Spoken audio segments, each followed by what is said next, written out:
Here's the hard truth. In spite of the fact that educating a girl is one of the highest return investments available in the developing world, millions of girls just aren't making it.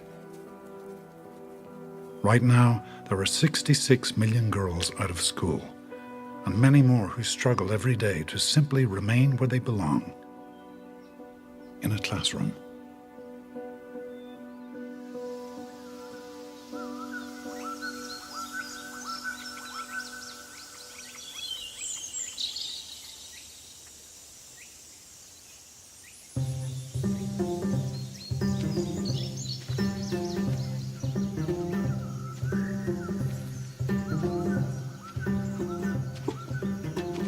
The morning of January 12th, 2010, was bright and beautiful in a way that Wadley could not remember any other morning ever having been before.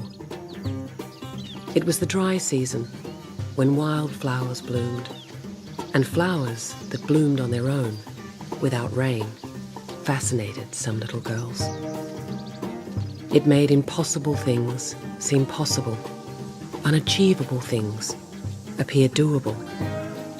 And the flowers, the hibiscus, the azaleas, the bougainvilleas, they all looked even brighter when Wadley was happy.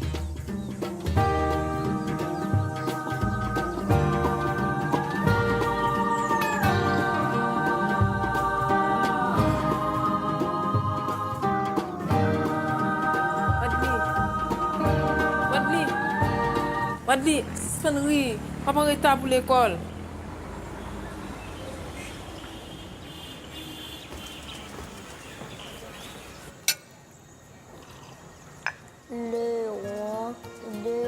That morning, Wadley was working to memorize Toussaint Louverture's final speech as he was removed from Haiti by the French after he tried to win independence for the country.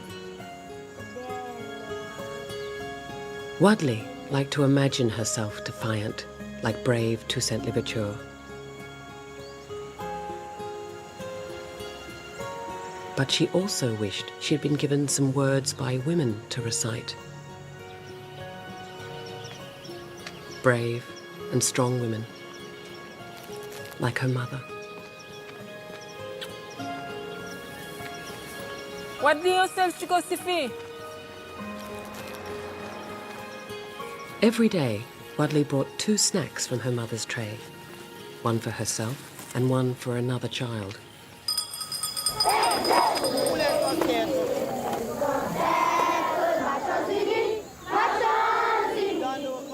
That day, she chose a new friend, Shelda, a girl whose father had been killed the week before.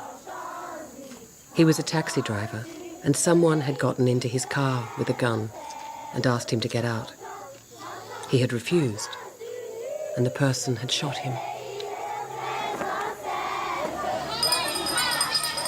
Soon the moment came for Wadley and her classmates to recite their quotes from the history lesson. Alexandra! Wadley watched as some of her friends recited, or failed to recite. Their stammers, stutters, and hesitations seemed to her like a long poem, a love poem to history. Wadley?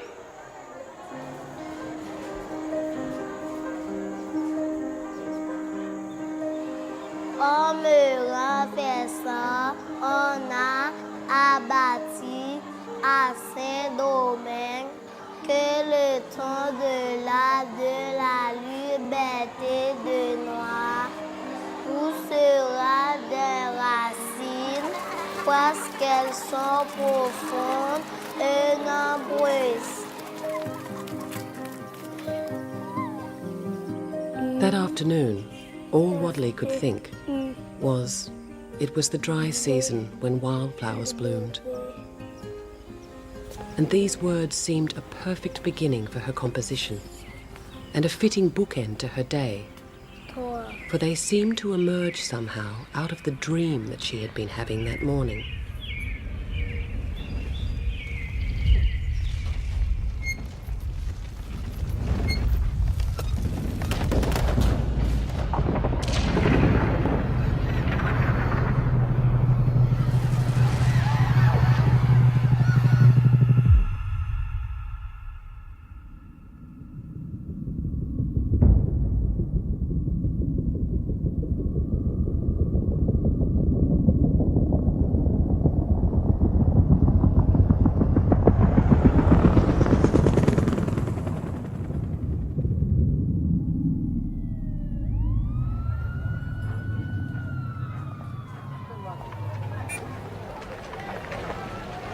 Wadley could not remember how she and her mother got to the open field near the university.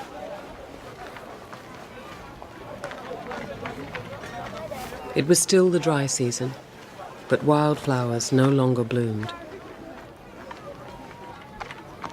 In the tent camp, she often heard the most dazed of the adults say, "Ashes to ashes, dust to dust."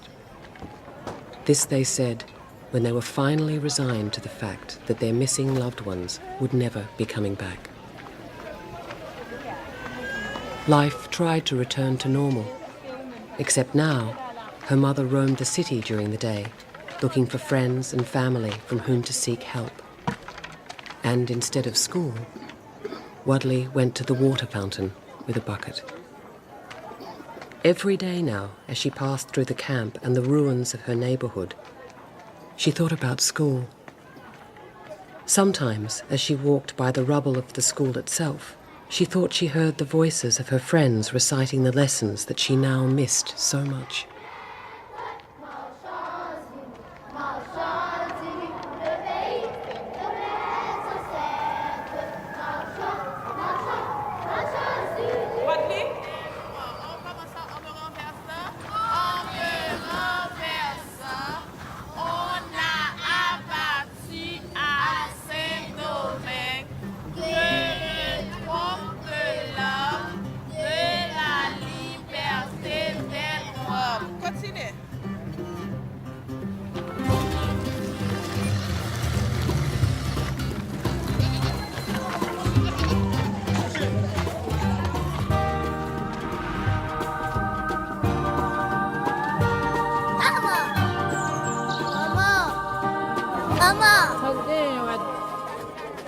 Wadley.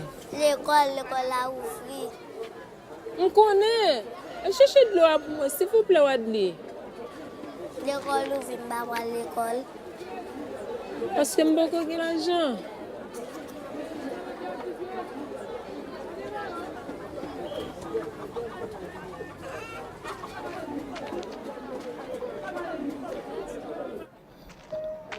Money was still not completely clear to Wadley. She knew that there was never enough of it, that some people had more of it than others, and that it determined in many cases how people looked at you and talked to you and treated you. It was the reason some people ate 3 meals every day, while others ate every couple of days. It was why, she was learning now, that some kids went to school and others did not.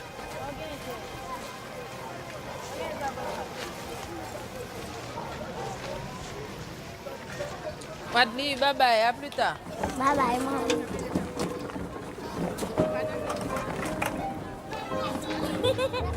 The next morning, Wadley decided that she would go to school and sit on the bench in front of Madame Roy along with the others.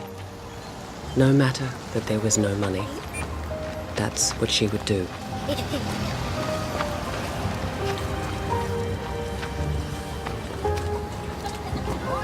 Madame. Bonjour les enfants, c'est vous. Merci, Madame. Où l'école ici, hein? For a moment, Wadley wondered how Madame Roy could not recognize her. But, remembered Wadley, the earthquake had twisted a lot of people's minds. Many people did not even recognize themselves anymore. Oui, Madame, c'est la première ici. Moi, je connais Wadley. Mais en réalité, ça c'est nouveau l'école. Maman paye moi l'école là déjà? Non, pas de cob. Moi, bien regrette ça. Mais obligé à la Wadley. Léo a payé Wadley.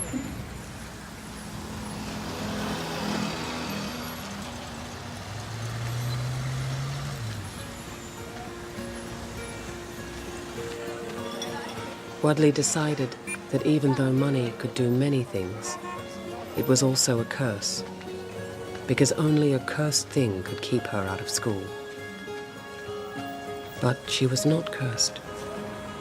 Hadn't she been hearing from her mother and the others in the tent camp that those who had survived the earthquake were blessed?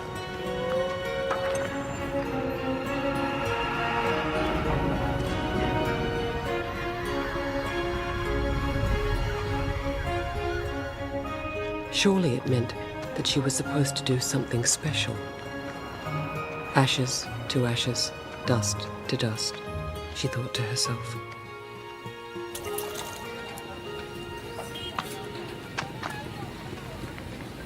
The next morning, Wadley started for the tent school again. She wasn't sure what she was going to do, but she was determined to go and stay.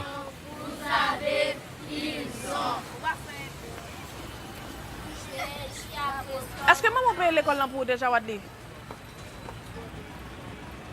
Est-ce que maman paye l'école là pour déjà? Non, Est-ce que tu as déplacé la Wadley? non, Faut aller la ka ou Wadley? non. C'est la dernière fois que je dis ça.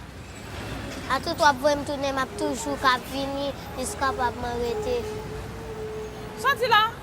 A tout wap vwe m tourner, m'a toujours kap vini jusqu'à se m'arrêter.